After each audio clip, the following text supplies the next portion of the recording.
All right, what's going on, guys? 5 month hiatus has finally ended. I'm here with Lyssa Scott. Guys, I don't even know how to introduce a podcast anymore because I am a completely different human than 5 months ago. I hope that everyone else is a completely different human as well.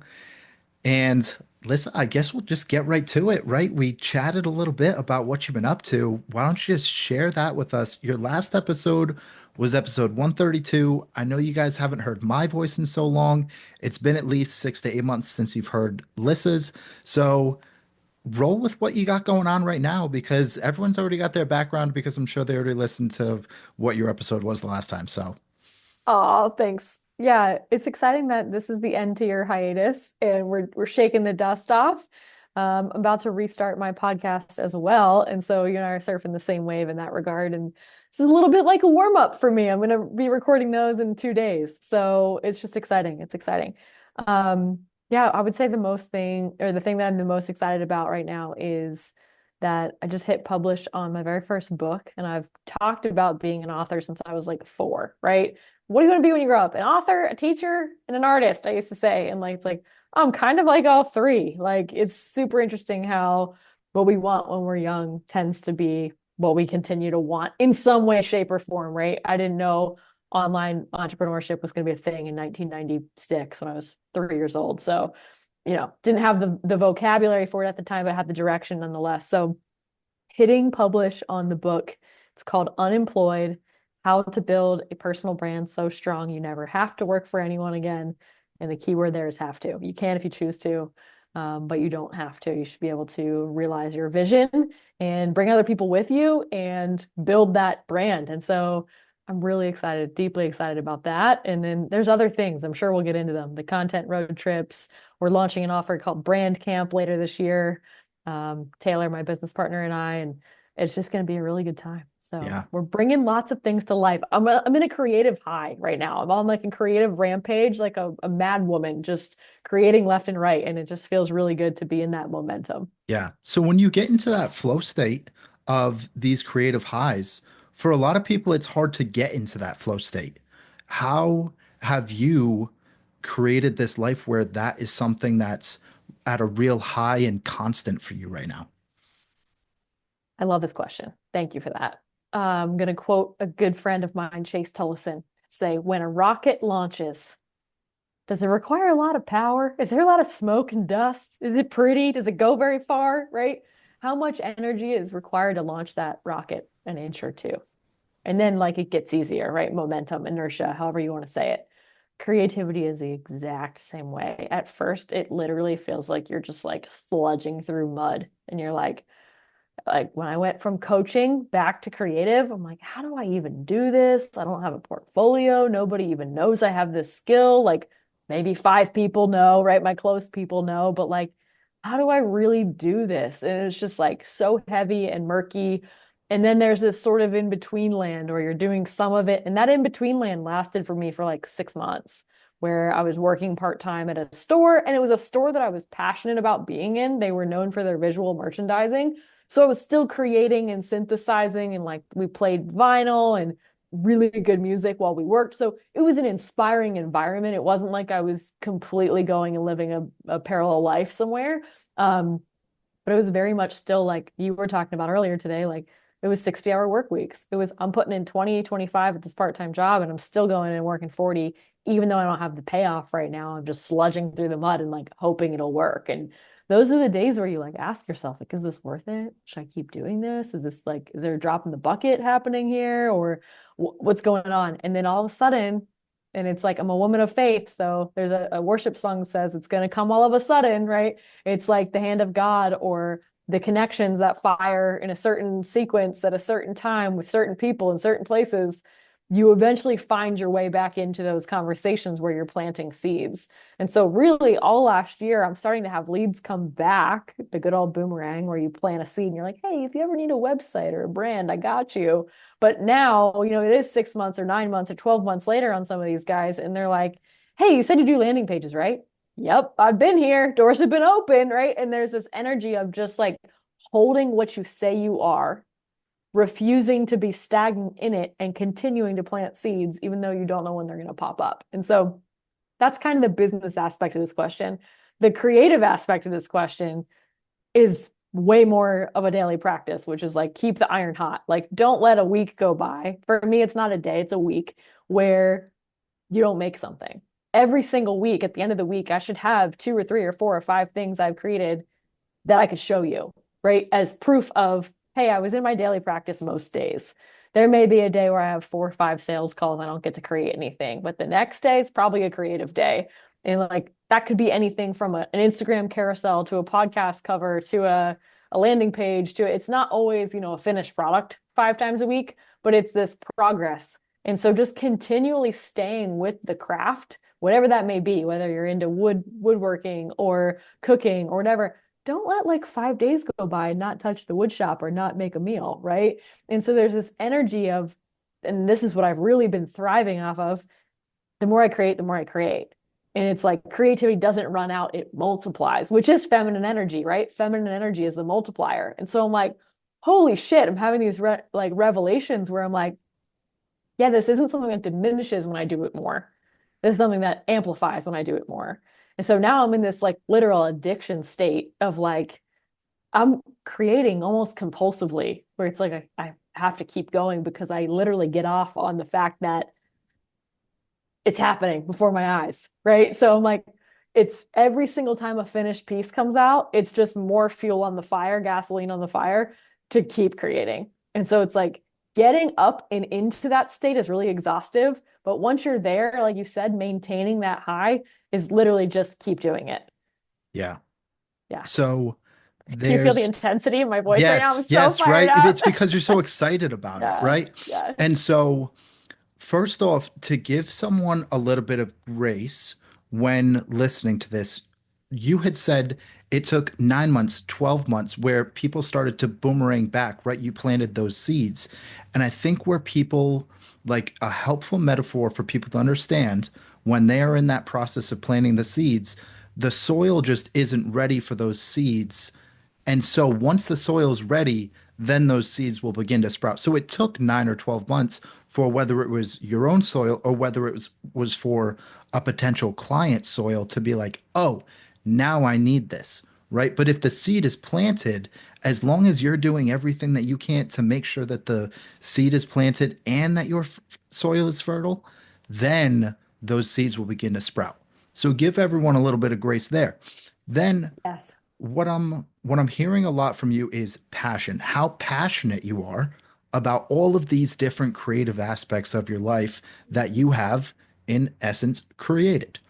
And so when I look at the term passion, what I am most interested in right now is, are you finding things externally that you're passionate about, or are you bringing passion to everything that you do? Yeah, I think that's a great question. And it's kind of a chicken or the egg question because I could Hmm. make a case for both, my friend. Yep. Um, there is a genuine component in my personality that wants to be the wind in other people's sails. Hmm. So that's the bringing passion part.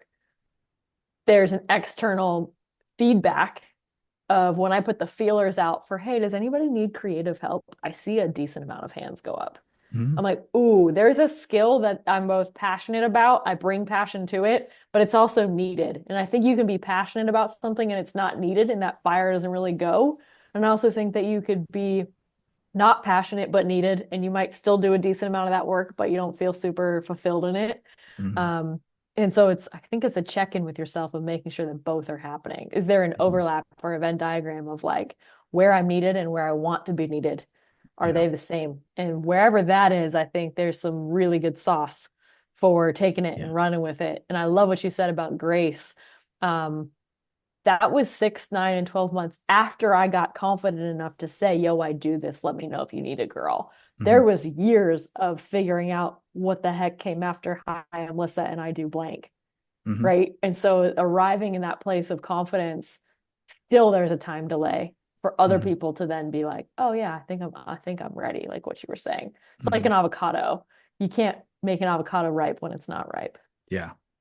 So you're Lyssa and you do blank. You do all of these creative branding works. Mhm. You're Alyssa as opposed to I do blank. If you were to fill in I'm Lyssa, I am blank, what would you fill in with the blank? Hmm. Yeah, you're saying qualities versus job titles. Yeah, who are you as opposed to Yeah, what do you yeah. do, you know? I always say, I am the American vagabond. I am a creative, and I am a child of God. Those are kind of my Mhm. top three. But take everything else away, I will still create, I will still wander, and I will still pray. Yeah. Yeah. So now you're doing all of these creative road trips. And when people look from the outside, people, a lot of people say that they want to just go in, travel the world, and somehow make money from doing it. And more or less, that is what you do. And so, can you give us an inside look on what that looks like and how other people can also utilize their own gifts to go and do things that you do? 100%. And I have that realization often where I'm like, I joke around, right? And I say, well, I'm flying on a plane to Florida, gonna go hang out at the beach for a week, gonna be a content monkey. Somebody's got to do it, right? I joke around a lot and there's a lightheartedness there, but that lightheartedness doesn't come without a big serving of humility and just gratitude for being the vessel. Um, and so like I can't take credit. Some of the connections in my life right now and some of the phone calls that I'm getting and the contracts that I'm getting, it's the hand of God. Like just being in the right place at the right time, like I said, but almost like to a point that's beyond my control. So what I would say, the controllable in that situation is like being friendly, being encouraging, and being confident when you meet people. Hey, I would love to come help you shoot content sometimes. And it almost starts as this sort of like joke. Like, yeah, we should just like go shoot a week of content. Like that'd be so fun, right? Like there was a lightheartedness there. And then somebody was like, no, really, we should do that. And then it turned into an offer. Mhm. Um, and so again, where does the world need my help and where am I joyful to give it, right? Looking at that overlap. But coming back into your actual question, which is like, how the heck have we made a life off of working and working in quotes, right? And traveling and hanging out is going back into Alex Hormozy, the legend, the prophet, Alex Hormozy, his $100 million offers, his burning pain. I listened for complaints. Strategically, this is what happened. People get really overwhelmed by content. They're like, oh my God, I need to have all this content. And there's different spots where they get stuck. Sometimes they get stuck in the conceptualization of it. I don't know what to post. I don't know what to say. That's content strategy. Mhm. Sometimes, though, they have the whole strategy on lock. And I saw this over and over because I was doing content strategies for $1,000 with people, and then they weren't getting implemented. And I was like, what's the hang up here?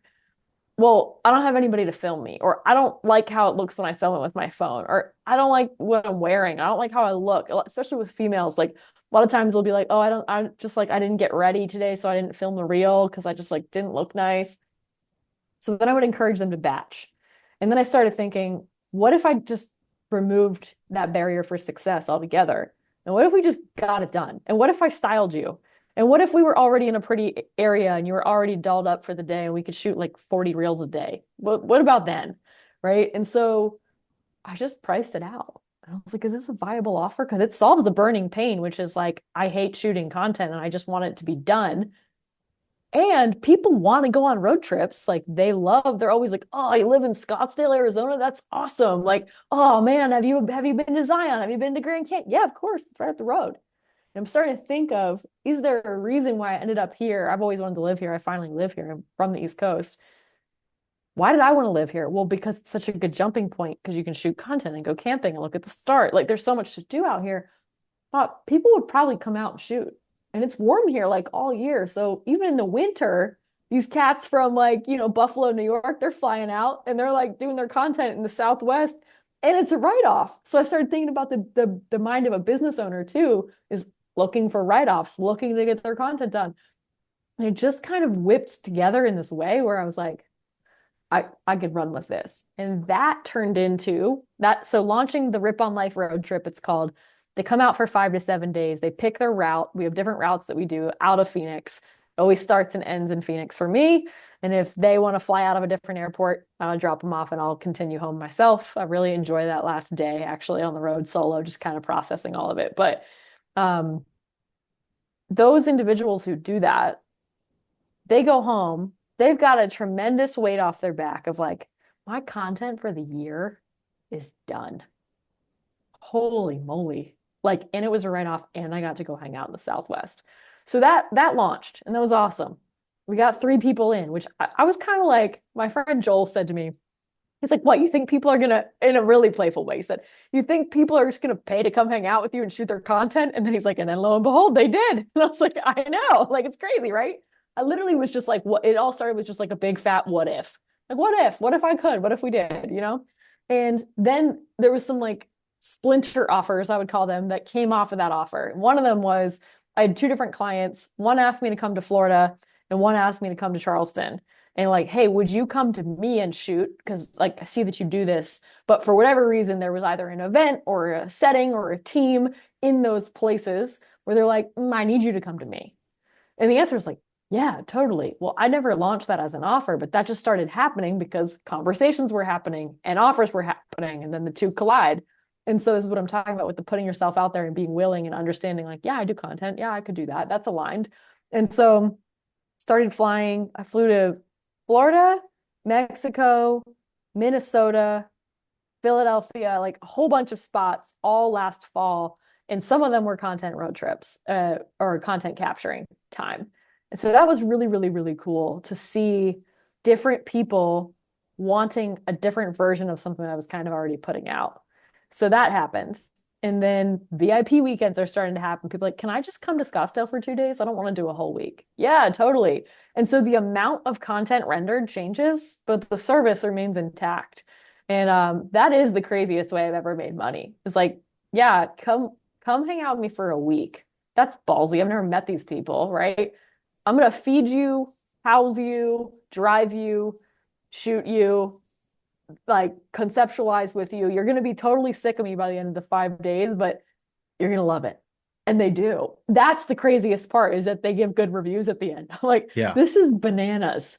Because I grew up and I was like, maybe I'll be like a dirt bike tour guide in Bali or something. They don't make any money. So I was Yep. like, that's not gonna work. Yep. Because I like business a lot. So anyway, I don't know if I answered your question directly or indirectly, but it's been crazy to like go through that journey. And all it is iteration, Hmm. right? It's like, what if this and then that, and then just figuring out how do I take this and make it valuable to the other person? So Hmm. capitalizing on the burning pain in the situation of like, I want my content to be done, Yeah. just absolutely huge. Yeah. So someone that comes and they have this super, super high and they've got all this content now, what happens when someone decides, you know what, I need to pivot? What happens when someone goes and now all of this content isn't directly for their specific niche? Does it really matter, that specific niche? Can they still post that content? Is that content still going to become relevant because it's still them? Is it more the energy behind it or the strategy of what it was? Yeah, so we do a 90-day content calendar before the trip for very specific reels that are like face to camera, talking reels, etc. Um, what I will say is the people who come in to these offers are usually through their first few pivots because there's like that whole getting situated as a business owner thing that happens. Hmm. They're situated. If they're investing in this, they're far enough along that they're probably not going to jump from fitness to business, for instance. Yeah. They might jump from business to sales coaching, or they might jump from fitness to like pain relief. Like there's like a micro pivot, but not Mm. an overhaul happening. So that's the first part. Second part is a lot of what we shoot is photos and B-roll. You can put any words you want on Mm. photos and B-roll. You can make a carousel about anything. So we don't render 52 pieces of content all at once. We drip out 2 reels for them a week and some carousel ideas for them each week. So as they evolve and grow, they're having a monthly marketing strategy with us, and we're making sure that everything's aligned. And so, yeah, there might be, is there a scrap piece here or there where it's like, oh, you were talking about deadlifting and now you don't want to do personal training anymore, and some of this stuff may go by the wayside. Sure, yeah, like there's human error for Yeah. sure, but you still have all this footage of you just walking through the desert, or beautiful photos of you in last client we did Palm Springs, right? She can put whatever caption, whatever hook, whatever on that, and it's still relevant because it is her. So a little bit of both. But so far, I haven't seen anybody make a major pivot coming out of the road trip. It's only a micro pivot, and it's been pretty seamless, which Yeah. is great. Yeah. Yeah. To go back to that first pain point of people don't necessarily know what to post. Let's say you Yeah. have someone that wants to be a content creator, but they're not really sure what to post. Where, in terms of that disconnect, how do you get them to not only start posting, but start posting and have that energy high where people are going to actually be interested? Yeah. So the content strategy is like one of the entry points to maximum potency. Is that's usually one of the first things that I do with somebody, is either a content strategy or a brand. So the visuals or the message. And the content strategy is truly ground zero because the first question that I ask is, what do you have to say? And the second question that I ask is, how do you want people to feel? And so if we don't have those intact, we don't have anything else. Like this is the foundation. And so those two questions, what do you want to say? How do you want people to feel? And then the third question is, what do you want to be known for? We just start with those three questions. And those three questions may take us 30, 40, an hour to go through, because we're talking about them in depth, right? And so what I'm listening for when I ask somebody like all the what questions, what are you creating? What are you envisioning? What are you saying? What do you want to be known for? I'm not asking how or why a lot. I ask, how do you want them to feel? That's pretty much the only how question in that first session. And when we get clear on the what, I'm listening for trends and I'm extracting like, it sounds like you're really passionate about this. I'm reflecting that back to them. Ooh, does this hold a charge for you? Like, are you excited about this?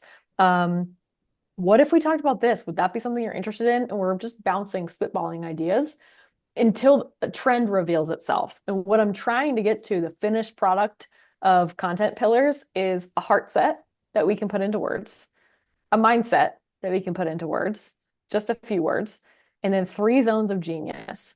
And it's in the layering of those zones of genius, which I'll explain more in a second, where we create interest, tension, and curiosity. So, what do I mean by that? If I am a robot and all I talk about is financial planning, and I don't have a heart or a mind that I'm sharing with you, and I don't have even two other things I'm talking about, I only do one thing, it can be really boring, really stale, really stuffy, not just for my audience, but for me. Like, how many posts can I make about the same five things, right? So, what people do when they hyper niche like that is they typically tend to not even just go into one topic, but they make it even worse on themselves. And they start to go into even just one type of content, which is informative teaching content. And so it's no surprise that they're bored and their audience is bored. So pulling out of that, basic first step would be like, okay, what are three things that you're interested in talking about? And where do these things naturally intersect? So, for example, it's not crazy to think that somebody could be really passionate about trail running, nutrition, and travel. They kind of all go together. You travel, you run some different trails, you cook along the way, right? Like there's a brand story forming there. For me, it's art and design, marketing strategy, and styling. Well, those three things very naturally complement one another. It's like being zoomed in enough to have some connection. In other words, we're not talking about Brazil and raising sheep and pickleball. Like we're not all over the map, but we've got an area, well, we've got a big three within that area. So within health or within mental health or within creativity, like what about it, right? So I'm always listening for these big three. And what's interesting is like people tend to have drivers where they're like, oh, well, this is important because this is important, which is like category, subcategory, or pillar, subpillar. So I'm organizing all these thoughts into three main things with subcategories. And sometimes those get rearranged when the client sleeps on it, or the client comes back to it the next week. Because they're like, I was talking about holistic health, but I think I actually want that pillar to be detox. Oh, okay, cool. So like the endocrine system and like getting the toxins out of your home. They're like, yeah. So it's like, okay, toxin-free living rather than holistic health might become that pillar. And then the heart set and the mindset, going back into that, is independent of your business, independent of your craft. How do you think and how do you feel? Those things really don't change. And this is another part of like you asked me, does the content become irrelevant? No, because your heart set and your mindset typically Unless there's a really big traumatic experience, don't do a 180. Um, I know people who have gone and done a 180 in their life. However, typically, typically our heart set and our mindset remains intact. If anything, we double down on those things when life happens. And so I'm going to use the example for maximum potency so that we can see this in action a little bit, if that's cool. Hmm. Um, Maximum potency's mindset is masculine. And the mindset always is, and the heart set is always feminine. So we all have like a yin and a yang or a masculine and a feminine to our brand. And the mindset of maximum potency is rip on life. And even just the verb rip is like aggressive, right? It's like rip on it. Like, come on. Like there's that sort of high vibe stoke happening at the very least. And at the very most, you have where maximum potency was born, which was on a ski erg in a CrossFit gym with my friend Ryan yelling at me, rip on it, Liz. Come on, Liz, right? And so there's this masculine doing energy to that statement. What does that mean? Seize the day, don't settle, chase excellence, go after it for all it's worth, leave nothing on the table. That's rip on life. And it's very fast paced and very masculine. You can hear it in my tone right now. The heart set of maximum potency is like, we are on a floating rock in space. Life is so precious. Dude, I woke up today. Like, God is so good. This is such a gift. We're in the middle of a living miracle. Can you see it, taste it, feel it? Like, whoo, I'm gonna cry because I just feel some type of way about it. That's my heart set, right? And the two go hand in hand. It's how do you think, how do you feel? But when we can hone them into a couple sentences like rip on life and life is precious, we then have anchor points for the tone that those three other topics are taking. They become important because we attach a why or a how to them. And so it's just like this beautiful thing where people don't usually feel flat once we've gone through that. They usually feel pretty amped up because I'm bringing their personality to the party, I'm bringing their heart to the party, and then I'm bringing their interest to the party. And if you're excited about and interested in something, that comes through to your point. Yeah. Yeah. So this makes it very simple for people in terms of now people don't have a way out for I don't know what to post. Now, if anyone is still struggling with the three questions that, or more than three questions that you had already started with, Yeah. this you gave a good example yet again of something that's already happened in your life that made you feel some type of way. And then you use that to go and answer the questions. And everyone has something in their life. If you just sit with it long enough that you can feel that same emotion of rip on life.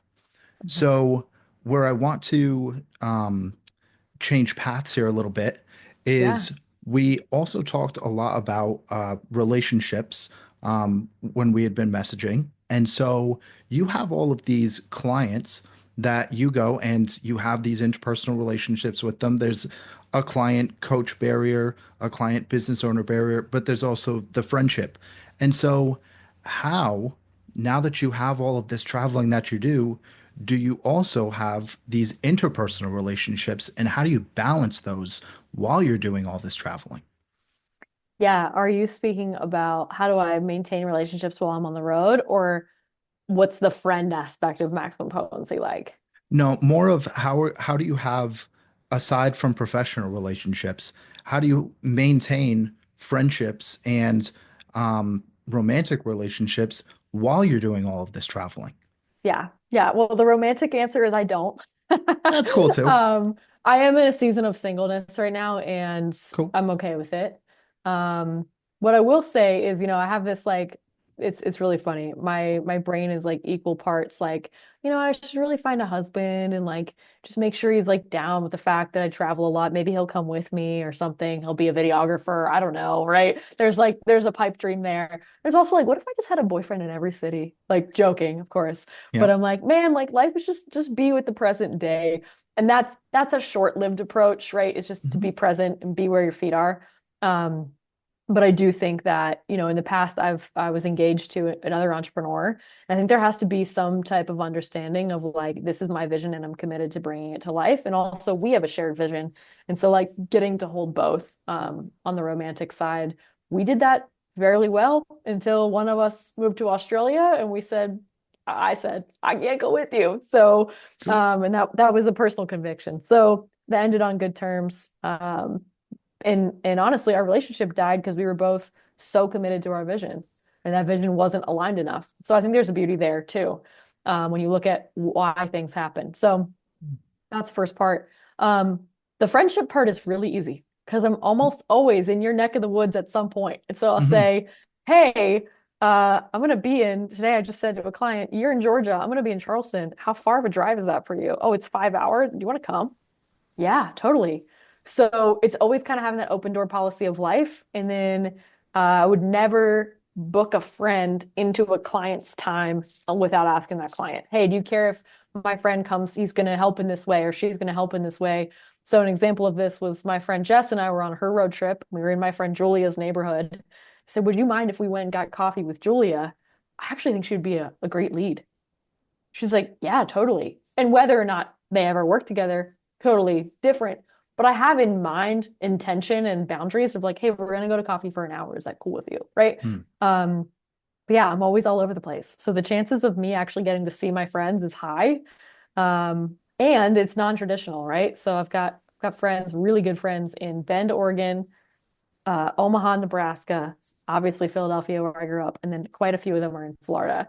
And so there's little hubs, and everywhere is home and nowhere is home all at once. And it's this Hmm. beautiful dichotomy of like, I might not see you every weekend, but when I see you, we're gonna drop in and we're gonna have the best freaking time, and it's gonna be so special. And not to get emotional, but some of my favorite friendships, I can picture their face in my mind, almost like a movie screen, right? And behind their face is an ever-changing background, but our connection stays intact. And there's pretty much nothing that's better than that in my eyes. I love it when I can hold a friend's hand or give them a big hug and be like, remember that time in Zion? And then do you remember that time in Philly? And then do you remember that time in Florida? And we've actually traveled together. There's something there that's so, so special. Like my friend Alexis is like this. We've gone to Costa Rica together. We both raised in Philly and then we hang out in Colorado all the time. And it's like, Hmm. whew, like that's just so beautiful, but it's a different beautiful, you know? So I think it's just connecting or disconnecting from traditional and asking yourself, as an artist would, what do I want this to be? Yeah. And that's how I approach all my relationships. This gets to be whatever we decide it is, whether that's romantic or otherwise. I just said that to somebody the other day. We're exploring a potential romantic connection, and I was like, dude, this gets to be whatever we want it to be. Like, if you Hmm. don't want it to be traditional, good news, I don't either. So all good. You know, it's like saying yes to a connection doesn't always mean like moving to our hometown and buying a house with a picket fence. Like it can mean that we're two artist vagabonds that live on the road. It can mean that we don't spend every waking minute together. Like it can mean whatever we decide it gets to mean. Yeah. And so it's just really given me a lot of customization and personal flair in my relationships of doing things differently. And that has not come without tremendous amounts of communication. Yeah. It's talking through it and asking the awkward questions. And I live for it. Yep. So one of it relates to one of my mantras where there are no real rules in life. You can create it how you want to create it to some degree. And Yeah. so when I talk about creating and the creative process, just like I had mentioned before, a reason I took this 5 month hiatus, um, Hmm. a lot of this had to do with finding and rooting in God and faith.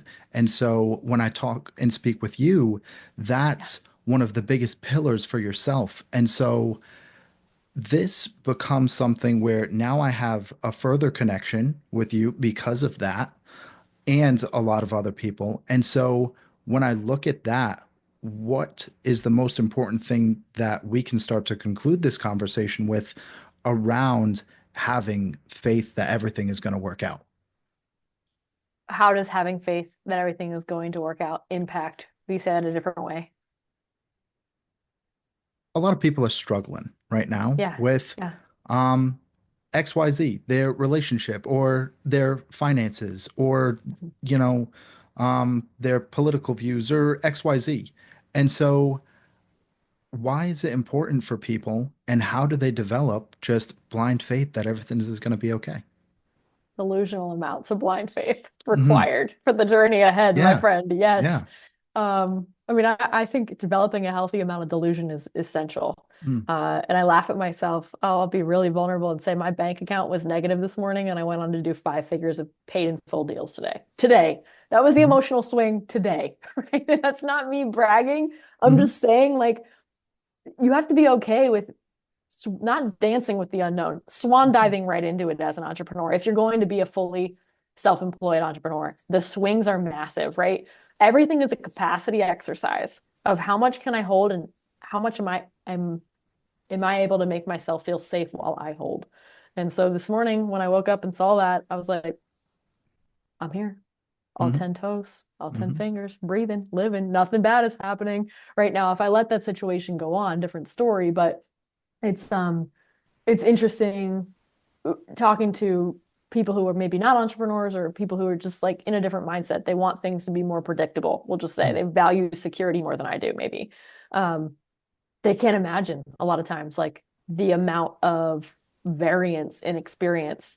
And it's just been interesting to talk through that. So I think that's like a good thing to ask yourself, right? Is okay, do I need more blind faith or do I actually need more security? Because faith and security are oftentimes the opposite, right? It's like one is faith that everything's going to be okay no matter what, and the other one is saying no matter what, blank is intact. And so looking at that balance in your life of like, what do I need to feel secure enough to go be really delusional in another area? Um, for me, one of those things is my health. Like if my health comes unwound, I come unwound. I need to feel secure in my actual physical body, and then I know everything's going to be okay. I need to feel secure in my connection with God, and I know everything's going to be okay. And different things make people feel grounded, right? So I think that those are important things to ask yourself. But coming back into what you're specifically asking, which is how to cultivate more faith, uh, cultivate more clarity in the calling. If he called you to it, he'll bring you through it. But if you're not sure if he called you to it, it's going to be really hard to believe that he's going to see you through it, speaking in Christian terms here. So Mhm. the coming back into the moment when you felt like you were asked to, or you felt the pull to, or you felt the draw to, regardless of belief system, God, spirit, universe, where were you asked to cross that threshold of certainty? And how sure of that moment are you? Go back to that root where you were asked to serve or asked to move forward or asked to surrender or whatever it may be. I think our financial situations, our relationship situations, our working situations, there was always a moment where you were asked on some level, verbally or non-verbally, to commit deeper to that thing. Financial stress for me in my life is a result of me betting on myself and my business. That's why I have debt. That's why I am where I am. I'm very okay with that. Fully trust myself to dig myself out of it, right? Mhm. Um, relationally, there was things I wasn't okay with and things that I've been okay with in the past. Always there was a moment where it was like, you did ask me if I would go to Australia. And I did say yes. And now I have to grapple with that, right? In that breakup, for instance. Um, kind of going back to that root and then collecting evidence, man. Whatever you're collecting evidence for, you're going to find it. This is just a truth of life. If you carry around an invisible cardboard box, not a real one, that says life is awful, you're going to find evidence of that. And if you carry around one that says life is awesome, you're going to find evidence of that today. So are you looking for evidence that the thing that you're trying to pull off is possible, or are you looking for evidence that it's impossible? Because you're going to find it. And I think it's like really understanding what am I consuming, what am I listening to, and what am I looking for in the day to day that I'm allowing to permeate my brain barrier, so to speak, and like what thoughts, where am I allowing myself to go mentally? So much of it is story work and just having a grip on your mental state. And I think that's really, probably should have said that one first. It's really foundational to any of the other things. But the um the understanding that um your reality is created or co-created if you're a man or woman of faith is huge and understanding that the story that you tell yourself, the story that you're running is completely changing your perception of the reality. So where Taylor Morgan, good friend of mine, always says, where are you in an argument with reality? Really good to take a pulse on that. And then also like, where are you nose to nose with it? And what are you looking for? So I start looking for reasons every single day that the world needs my work. I start looking for reasons every single day that people need my help. I start looking for, I keep saying listening for. I wonder if that's an intentional verbal typo. I keep listening for reasons to keep going, reasons to wake up and watch the sunrise, reasons to be grateful. And I'm actually going to write a second book called Don't Fall Out of Touch with the Miracle. And it's about this specific topic. So I'm so glad you asked this. But it's about not letting yourself look away from how good it really is, because you will continue to find evidence that it's really good. Or you will neglect an area of your life and it will inevitably disintegrate, not disappear, but disintegrate. It'll become unwound. And it's going to be really hard to believe that that area is good when you just like neglect it, right? So I think it's super interesting. And what you're asking is such a deep question, but I'm going to put a bookmark in it there, my friend. Yeah, I love the way that you're able to articulate so many different thoughts and beliefs and foundational pieces of how to be human.